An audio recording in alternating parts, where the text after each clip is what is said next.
आत्ता आपण पुण्यातील एका नामांकित हॉटेलच्या किचनमध्ये आहोत. आत्ता एक किचन चालू तुम्हाला दिसत असलं मग इथं सगळे पदार्थ बनवण्याची सगळी प्रोसेस सुरू, पण काही वेळात मी किंवा आज संध्याकाळी कदाचित हे किचन बंद पडू शकतं, कारण जो कमर्शियल गॅस आहे तो देणं शासनानं पुन्हा एकदा बंद केलेलं आहे. मी पहिल्या दिवशी बंद केलं तीच बातमी आपण सगळे दाखवली, त्यावेळेस नंतर पुन्हा हे सगळ्यांनी तक्रार केल्यानंतर पुन्हा सुरू झाला आणि आज पुन्हा बंद झालं. नेमकं काय त्या दिवशी तुम्ही म्हणलं होती सुरू झालं आहे कमर्शियल गॅस वाटप, मग आता काय झालं?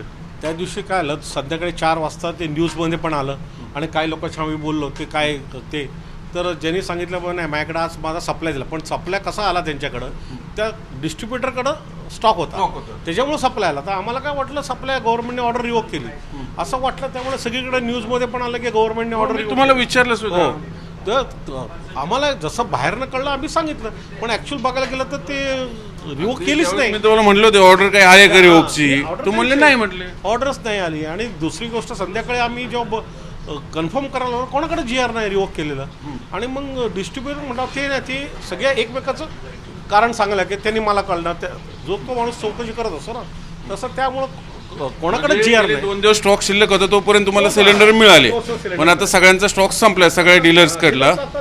मग आता तुम्हाला सिलेंडर देणं जे त्या दिवशी ऑर्डर निघली होती 5 तारखेला, ती ऑर्डर आता कंटिन्यू आहे, तिथे रिवोक झालेलं नाही. म्हणजे थोडक्यात व्यावसायिक LPG सिलेंडर देणं 5 तारखेपासूनच बंद आहे, बरोबर? हा बरोबर. 5 तारखेला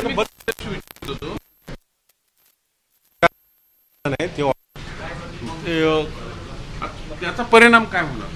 ह्याचा परिणाम कारण आम्हाला गॅसला काही अल्टरनेटिव्ह नसल्यामुळं ऑटोमॅटिक ते रेस्टॉरंटला बंद करायशिवाय पर्याय नाही. आता देशभरातले किती रेस्टॉरंट बंद पड की राज्यातले किती, पुण्यातले किती, जर आकडे मी तर ऐकलं बंगलोरवरनं डोसाच बंद झाला. हां, बेंगलोर डोसा सगळ्यात जास्ती गॅस घेतो ना, त्यामुळं पहिल्या लोकांनी डोसा बंद करून टाकला, कारण त्याला जास्ती गॅस लागतो, तवा कंटिन्यूस गरम ठेवावा लागतो. बाकी आयटम आता तुम्ही जसं एक आयटम बंद होणार तसे इथंही असेच होणार. ही तीच परिस्थिती इथं पण येणार. हळूहळू लोक बल्क कुकिंगला जातील आणि ते इंडिव्हिज्युअल फ्राय पॅनमध्ये करून देणार, हे बंद होणार. म्हणजे तुम्ही हॉटेल बंद ठेवणार नाही, केवळ गॅस नाही म्हणून बंद राहणार, बरोबर? गॅस नसल्यामुळे ते बंद होतं आणि त्यामुळे आमचे कामगार बेकार होतील.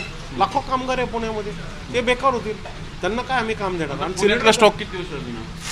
पुण्यात फक्त अजून 1-2 दिवस आले, याच्याकडे स्टॉकच नाही. मी डिस्ट्रीब्युटरशी बोललो, ते पण आता 1-2 दिवसाच्या वरती स्टॉक नाही आमच्याकडे, आणि माल यायची गॅरंटी नाही. माल जरी आला तरी ह्यांना पण देणार आहे. आता गोडाऊनमध्ये आपल्या गव्हर्नमेंटच्या गोडाऊनमध्ये माल आहे, पण ते गव्हर्नमेंटने रॅशनिंग म्हणून ठेवलं. ते आता मला एक सांगा, काही हॉटेल्स मी अगदी तुमची जी गॅस पाईपलाईनवरची जी घरगुती LPG गॅस सुरू आहे त्या पाईपलाईननुसार तुम्हाला त्या हॉटेलवाल्यांना गॅस मिळतो, कारण तो पाईपलाईन आहे, त्यांचं काय ते चालू राहतील ना?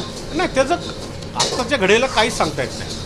ते कधी काय गव्हर्नमेंट काय डिसिजन घेईल आपल्याला कोणाला माहिती. म्हणजे त्यांचं कनेक्शन बंद करतील असं वाटतं? काही आता नाही, अजून तशी काय ऑर्डर नाही ना? नाही, ऑर्डर नाही ना. ते ऑर्डर काय काढतं. पुण्यात गॅस कनेक्शन असलेले किती?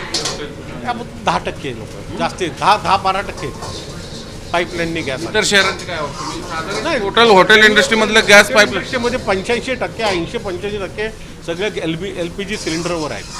त्यामुळं ते LPG सप्लाय नाही म्हणलं की ते हॉटेल बंद होणार, त्याला पर्याय काही नाही. तुमची असोसिएशन काय निर्णय घेणार? नाही, असोसिएशन एक निर्णय घेते की जे गव्हर्नमेंटला आम्ही रिकमेंड करतो काहीतरी राशनिंग करा, तुम्ही बंद करू नका. तुम्ही ज्याचं त्याला 10 सिलेंडर लागत आहेत त्याला 5 सिलेंडर मिळेल अशी राशनिंग करा. तुम्हाला तर ॲव्हरेज जे कन्झम्पशन आहे तर सगळ्यांकडे ऑन रेकॉर्ड आहे, त्यामुळे तुम्हाला राशनिंग करून दिलं त्याला माहिती की राशनिंग आल्यामुळे तो पण त्याचा मेनू कार्ड राशनिंग करेल. हॉटेल तर बंद होणार नाही. गव्हर्नमेंट तुम्हाला काही पॉझिटिव्ह रिस्पॉन्स वगैरे नाही काय, आता ती गव्हर्नमेंट हे आम्ही जे रिप्रेझेंट करतोय तर गव्हर्नमेंट त्याच्यावर विचार करेल, आणि सिरियस मॅटर आहे. फक्त पुणे शहराचा नाही, अख्ख्या भारतभराचा प्रॉब्लेम. नाही झालं तर काय मग? नाही, दुसरं अल्टरनेटिव्ह नाही ना, त्यांनी दिलंच नाही तर करणार काय मग? हॉटेल बंद होतील, शक्य आहे. देशभरात किती बंद होतील? सगळेच बंद होत आहे. 85% देतात. जिथं गॅस पाईपलाईन गेलंच नाही असे जो आकडेवारी किती साधारण? करोडो हॉटेल आहेत, करोडो म्हणजे जसं 8-10 कोटी हॉटेल आहेत. पुण्यात किती? पुण्यात 8 ते 10 हजाराच्या आसपास. त्यातल्या गॅसवर किती? गॅसवर 85% गॅसवर. सिलेंडरवर? हो, सिलेंडर. आणि पाईपलाईनवरती 15%. 15% पण नाही, 10% ते चालू राहते. नाही, ते सांगतात नाही, काही सांगतात आजच्या घडीला, काही सांगतात. आणि हे सिलेंडर त्याने अचानक न सांगता बंद केलं, ते काय होईल त्याला काय माहिती.